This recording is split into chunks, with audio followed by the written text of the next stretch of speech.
Hello guys, welcome back to another mini blog. আর আশা করি তোমরা সকলেই ভালো আছো আর আমি ভীষণ ভালো আছি। তো সকাল সকাল রেডি হয়ে বেরিয়ে পড়েছি, কোথায় দেখতেই পাবেন। আর এই যে ফাইনালি চলে এসেছি এখানটা। এই সাঁকোটা দেখে আমার এত ভয় লাগে, প্রত্যেকবারই যখনই আসি তখনই আমার ভয় লাগে।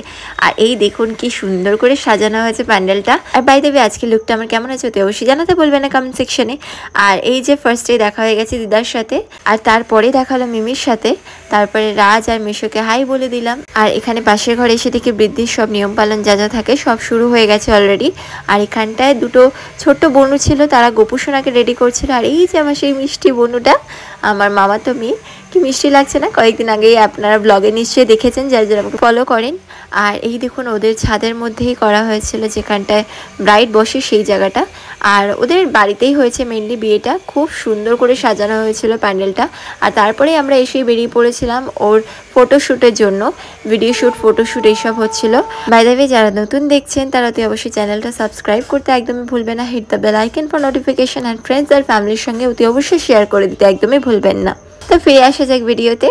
তো মিমি ডাকতে এসে গেছিলো, কারণ ওদিকে মামার কাজ শুরু হয়ে গেছিলো। আর এদিকে বনুকে দরকার ছিল বলে, তাই জন্য বৃদ্ধির ওখানে ওকে তাড়াতাড়ি লাগবে বলে ওকে নিয়ে যাওয়া হলো। দেন আমরা চলে এসেছিলাম খাওয়ার এখানটায়। আর চারিদিকটা একবার দেখিয়ে দিলাম আপনাদের, কি সুন্দর লাগছে না, মানে জাস্ট গ্রাম্য গ্রাম্য টাইপের একটা ব্যাপার আছে। তো পরিবেশ দেখতে দেখতে ব্রেকফাস্ট এনজয় করছিলাম। ব্রেকফাস্টে ছিল লুচি আর আলুর তরকারি ছিল। তারপরে খাওয়া দাওয়ার পরে চলে এসেছিলাম ঘরে, এসে দেখলাম যে বৃদ্ধি কমপ্লিট হয়ে গেছে। দেন অনেক ফটোশ্যুট করেছি আমরা, সব কিছু আর ভিডিওতে ক্যাপচার করা হয়নি কারণ আমার ফোনে বেশি চার্জ ছিল না। তারপরে যে দিদুনকে দেখে নিলেন, আমার মাও চলে এসেছিল। তারপরে তো মায়ের সঙ্গে অনেক ফটো তুললাম, দিদুনের সাথে ফটো তুললাম, সবার সাথে খুব এনজয় করছিলাম। তারপরে দেখতে দেখতে তোর ফ্লাওয়ার পট যেটা ছিল সেটাকে তো বাবুই ছেড়ে দিল, মানে বাবু। তারপরে ওর সাথে যেগুলো ওই ছাতা ফাতা দিয়েছিল সমস্ত কিছু নিজেই দেখি খেলা করা শুরু করে দিয়েছে। তো তারপরে মা এই নাকেরটা দিয়েছে, মা পরিয়ে দিল। আর ফাইনালি যেটার জন্য অপেক্ষা, গায়ে হলুদ চলে এসেছে ছেলের বাড়ি থেকে। আর এখানে তত্ত্বগুলো দেখিয়ে দিলাম আপনাদের। আর এখানে ওর গায়ে হলুদ শুরু হয়ে গেছিলো, অনেকটা লেট হয়ে গেছিলো। আপনারা সবাই ওকে ব্লেসিং দেবেন যেন ও নিউ লাইফে খুব ভালো থাকুক, নিউ লাইফ নিউ জার্নি খুব ভালো কাটুক ওর। আর এখানে মিমি ওকে বরণ করছিল। তারপরে আমার ছোট্ট ভাইটাও হাজির হয়ে গেছে, এটা হচ্ছে আমার বড় মার ছেলে, মানে আমার মাসি। তারপরে এখানটায় সমস্ত রিচুয়ালসগুলো পালন করা হচ্ছিল। আর এখানে তো মানে কত ভার ধরে না টেক নিয়েছে ওরা, খালি মানে সবাই কেউ না কেউ চলে আসছে হলুদ মাখানোর জন্য। আমার ফটোটাই ক্লিক করা হচ্ছিল না। তো যাই হোক ফাইনালি ফটো তোলা হয়ে গেছে।